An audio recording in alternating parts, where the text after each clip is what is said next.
So tell me what's been going on that brought you to therapy.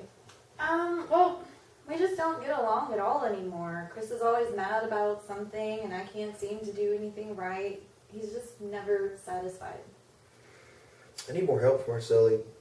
She doesn't seem to care at all about how much I'm doing or what needs to be done.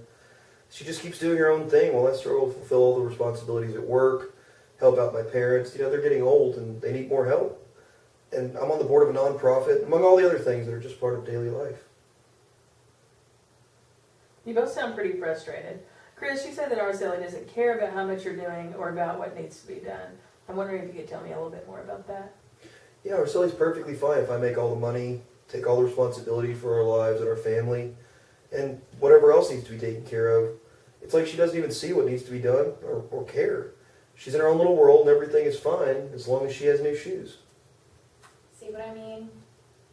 Sounds like there's a lot of anger and hurt in your relationship right now. Yes, there is. I mean, I know she cares about me. I think she does. But she seems oblivious about all the things that are going on with me.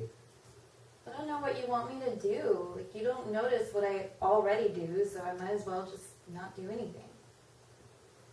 I appreciate you both being so willing to share what's happening between you and your thoughts and feelings about it. In cognitive behavioral therapy, one of the main ideas we'll focus on is automatic thoughts, which are negatively distorted thoughts that seem to arise spontaneously, especially when you're feeling distressed. The idea is that if we can recognize and interrupt those automatic thoughts before they turn into negative feelings, we can avoid some pretty destructive possible outcomes. I'd like for us to start to look at some of those automatic thoughts so that you can start to learn to recognize them when they come up. Arceli, you said that Chris is always mad about something, he can't seem to do anything right, and he's never satisfied. When you think about those things, what's the automatic thought that comes up? That it's hopeless. And on a scale of 1 to 10, where 1 is it's not true at all, and 10 is that it's absolutely true, there's no hope whatsoever, how true do you think that is? I don't know. 7, I guess. So maybe there is some hope?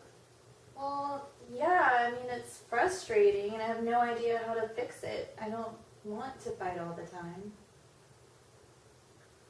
So a more accurate statement may be, I'm in a difficult situation with my marriage and I'm having a hard time helping to make it better. Does that sound like it fits?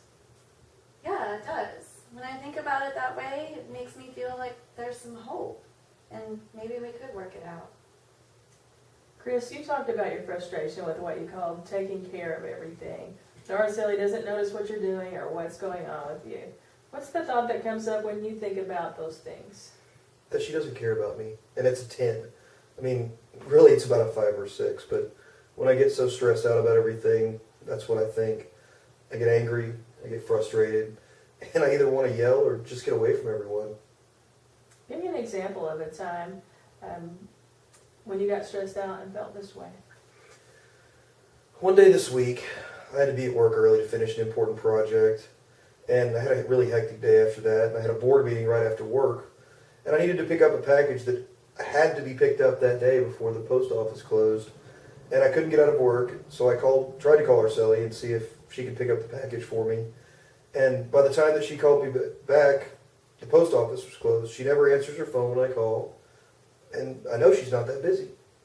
Chris, I told you my phone died that day. I ended up having to take it to the store to get it fixed.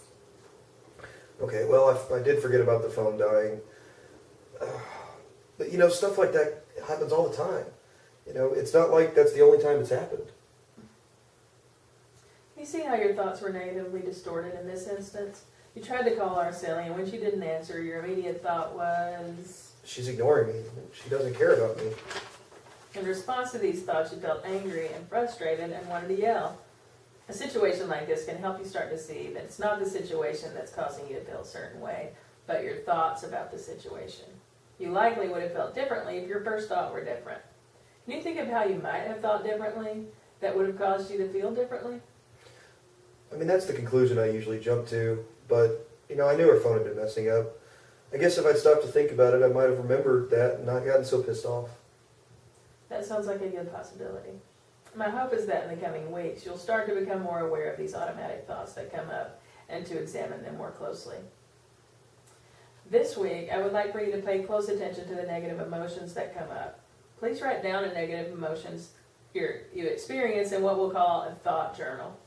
Next, you'll write down the automatic thought that is associated with the feeling. Consider evidence that does and does not support the thought and come up with an alternative thought that fits more accurately and the resulting emotion. I would like for each of you to have at least 5 entries when you come back next week. We'll review your journals and talk about how your week has gone. I think we can do that.